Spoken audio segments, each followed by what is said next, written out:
तर नमस्कार मित्रांनो. तर हा आहे डे 2 उज्जैन ब्लॉग. आणि मी तुम्हाला दाखवल्यानुसार आम्ही जे उज्जैनला पोचलो, आम्ही तिकडे दर्शन वगैरे केल्यानंतर आम्ही बाहेर जिकडे ते स्मारक आहे ते पाहत होतो. मग स्मारक पाहिल्यानंतर आता काय फोटो तर काढण्याच लागेल.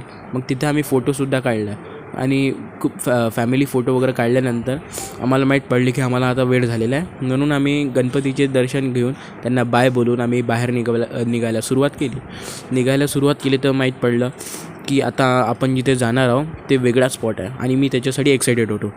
तर आम्ही जेव्हा बाहेर निघून आम्ही पोचलो आम्ही कालभैरव मंदिर.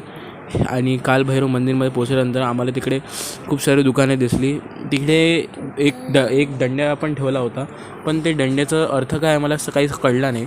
मी विचारायची प्रयत्न केला पण मला ते जमलं नाही. पण आम्ही जेव्हा पोचलो तिकडे पाऊस येऊन गेला होता, ज्याच्यामुळे तिकडे पूर्ण चिखल झाले होते आणि त्याच्यामुळे चालायला त्रास होत होता आणि पायही हे होत होते.